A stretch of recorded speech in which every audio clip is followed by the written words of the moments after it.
Eu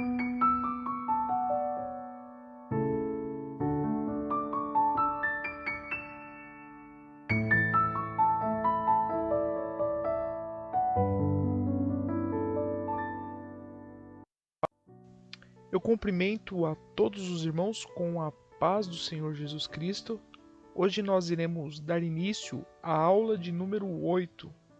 E como de costume, eu peço que você aperte um pause no vídeo e leia Romanos capítulo 1, do versículo 1 ao versículo 17.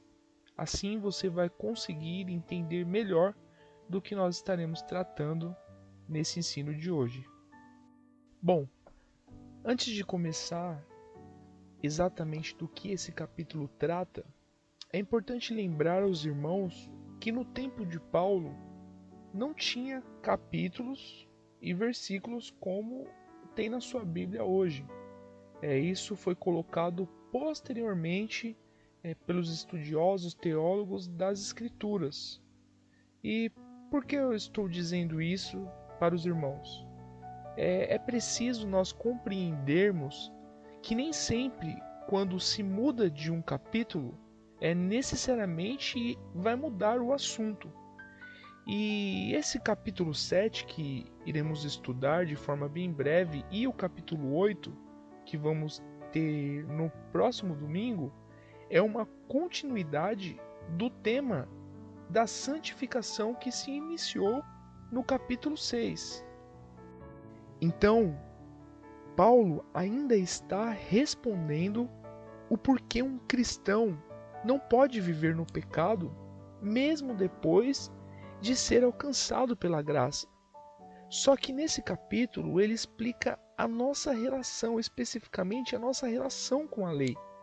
Qual é a nossa responsabilidade com a lei de Deus, já que somos salvos? A lei de Deus tem lugar na vida de um cristão, de um crente, uma vez que somos salvos pelo sacrifício de Cristo? Qual é a necessidade dela então? Você então, eu te pergunto, cumpre a lei de Deus para chegar até os céus? Ou você cumpre a lei porque você já é do céu? Se você afirmou que nós tentamos diariamente cumprir a lei de Deus porque já somos dos céus, você acertou, você está no caminho correto.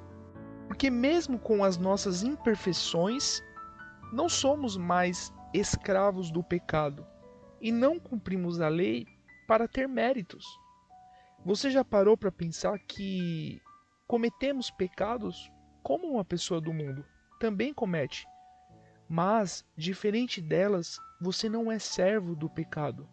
Você consegue nitidamente, através do Espírito que habita em você, ver a gravidade que é pecar. Você sabe que Cristo precisou morrer para você não ser punido por causa desse pecado. Você sabe que Deus te deu condições de agora poder se arrepender e principalmente o seu desejo não é mais pecar. Aquilo que um dia era rotina em sua vida e pensamento, agora não é mais, pois você é livre da condenação do pecado e do seu jugo. Mas também é importante dizer que quando você escuta na Bíblia falando que nós estamos livres da lei, isso não quer dizer que agora você pode adulterar, que você pode matar, que você pode idolatrar e todas essas coisas que a lei proíbe. Não. A Bíblia está querendo dizer que você não depende da lei para chegar até a Deus. Porque se fosse assim, era impossível nós conseguirmos. Pois mesmo não sendo escravos do pecado, ainda temos uma natureza pecaminosa e que não tem condições de ser justo o suficiente diante de Deus. E é por isso que estamos escondidos na obra perfeita de Jesus Cristo e da satisfação que a sua morte trouxe para que Deus nos enxergasse de forma santa. E então, para que os irmãos de Roma entendessem a relação do cristão que é salvo pela graça, no entanto ainda tem um relacionamento com a lei, ele utiliza de uma analogia no capítulo 7. Ele compara o nosso relacionamento com a lei como um casamento, onde o marido é a lei e os crentes como uma esposa. Esse casamento é totalmente turbulento e tenso. O marido, que é a lei, é totalmente perfeito. Ele é santo, é justo, é bom, assim como a lei é espiritual e não comete erro algum. E a esposa, nessa analogia que representa os crentes, nunca consegue fazer com excelência aquilo que o marido exige. E esse marido sempre condena a esposa por não conseguir ser perfeita. Nessa analogia, só existe uma coisa que pode divorciar a mulher do marido, que representa a lei, e é a morte do marido. Se a lei morre, que é o marido, então a mulher não só estava livre do casamento, como também poderia entrar em outro casamento. E é isso que acontece de forma simbólica conosco. Saímos de um relacionamento com a lei e entramos em um relacionamento com Cristo. E por que esse relacionamento com Cristo é superior? Porque com Cristo temos todos os aspectos da lei para nos santificar, mas agora temos um elemento a mais, a graça, que nos permite obedecer à lei por gratidão àquilo que ele fez, e não mais para alcançarmos algo que o marido exigia e não podíamos entregar. Agora, o desejo de ser uma boa noiva não é por obrigação, mas sim por gratidão. E todos os que foram salvos, todos que estão em Cristo Jesus, são gratos. E todos que são gratos sentem prazer em viver parecido com um noivo perfeito e cheio de graça e de amor. E aí, após essa analogia, vem aquela questão: então, para que serve a lei? Paulo dá uma resposta aos legalistas que nós estudamos numa outra aula, mostrando que por meio de Cristo ficamos livres do domínio da lei. Eles diziam que a culpa de pecarmos era porque ela existia, porque a lei existia. E Paulo diz para eles: não, não, não. A culpa do nosso pecado é a nossa natureza e não a lei. Assim como a culpa também não é do espelho quando reflete o seu rosto pela manhã, todo amassado, cheio de remela no olho. Não é culpa do espelho. Ele simplesmente está refletindo quem você é naquele momento.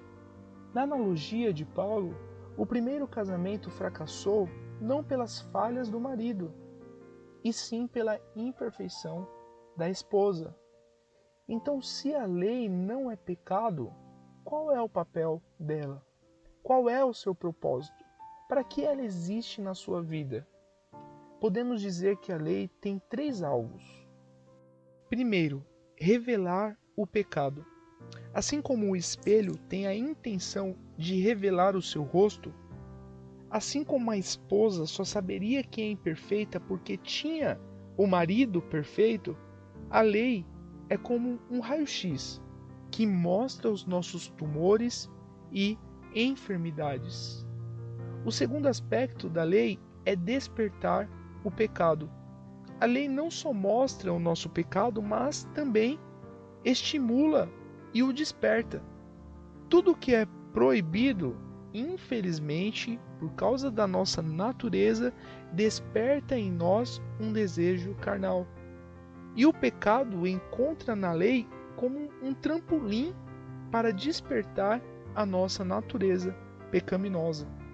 E o terceiro propósito é que a lei condena o pecado. O verdadeiro intuito da lei era nos dar vida, mas quando ela se soma à nossa natureza, ela nos condena e nos mata. Imagine um criminoso que é apanhado no flagrante do seu delito. A lei vai exigir que ele pague pelos seus crimes, se não for aqui no Brasil. Então, ele é preso e a lei o condena.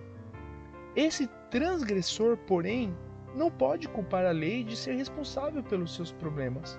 Ele está preso por causa do seu crime e não por causa da lei. A lei, ela sempre está livre de qualquer culpa. É esse os três principais pontos que nós podemos destacar do relacionamento do cristão com a lei. O final do capítulo, meus irmãos, eu irei tratar juntamente com o capítulo 8 para ficar mais fácil o entendimento. Como eu disse, é um bloco só de assunto. O mais importante dessa aula é mostrar que a lei é perfeita, mas não para alguém imperfeito como nós. A lei, ela sempre mostrou as nossas falhas, mas também, graças à lei, nós conseguimos ver a perfeição de Cristo, o cumprimento sublime de todas as ordens do Deus Pai. E agora nós olhamos para a lei em Cristo, onde a graça e misericórdia está sempre acompanhada dos mandamentos de Deus. A lei, ela gritou: morte para o imperfeito. Então Cristo na cruz, em nosso lugar, gritou para a lei: está consumado. E por isso já não há mais condenação para nós que vivemos debaixo dessa esplêndida graça. Que Deus abençoe a todos os irmãos e até a próxima aula.